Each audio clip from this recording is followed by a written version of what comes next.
Değerli basın mensupları, hepiniz hoş geldiniz. Mescid-i Aksa ve Mavi Marmara'nın onurlu yürüyüşü.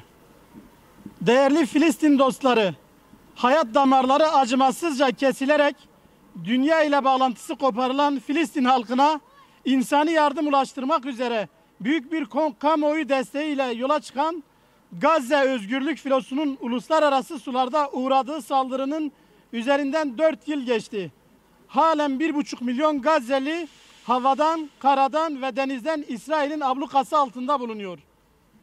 Filistin toprakları ve Mescid-i Aksa her geçen gün ağırlaşan ve genişleyen işgal altında eziliyor. Kudüs mahzun. Kudüs'ün muhafızları, Filistin şehitlerinin yetimleri ve yetim anneleri bu büyük zulüm karşısında onurlu direnişlerini sürdürmektedir. Filistinli çocuklar ise Gazze limanındaki umutlu bekleyişlerini Gazze Özgürlük Filosu'nun yola çıktığı günden bu yana sürdürüyorlar. Gemilerin ablukayı kırıp gelmesini ve hep birlikte Mescid-i Aksa'ya doğru büyük özgürlük yürüyüşünün başlanmasını bekliyorlar. Tekbir! Allahu Ekber! Tekbir! Allahu Ekber! Tekbir! Allahu Ekber! Mavi Marmara ve Özgürlük Filosu İsrail'in unutturma ve dezenformasyon çabalarına rağmen adaletin, barışın ve özgürlüğün sembolü olarak tüm dünyayı dolaşıyor. Bizler de 31 Mayıs 2010 gecesi ve sonrasında yaşananların sorumluluğunu her geçen gün artan bir bilinçle taşımaktayız.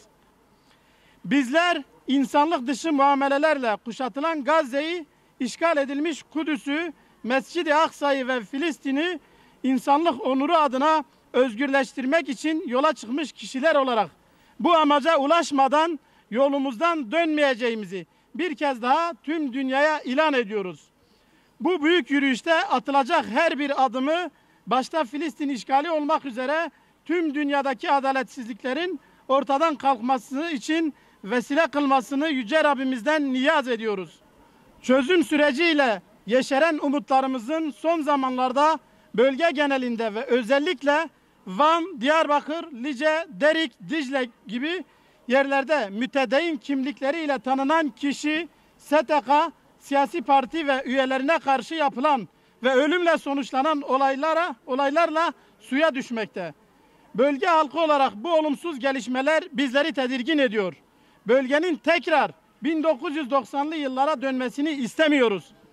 Öldürme, kaçırma ve benzeri şiddet olaylarının tasvip edilmesi mümkün değildir. Saldırılarda hayatını kaybedenlere Allah'tan rahmet, yaralılara acil şifalar diliyoruz.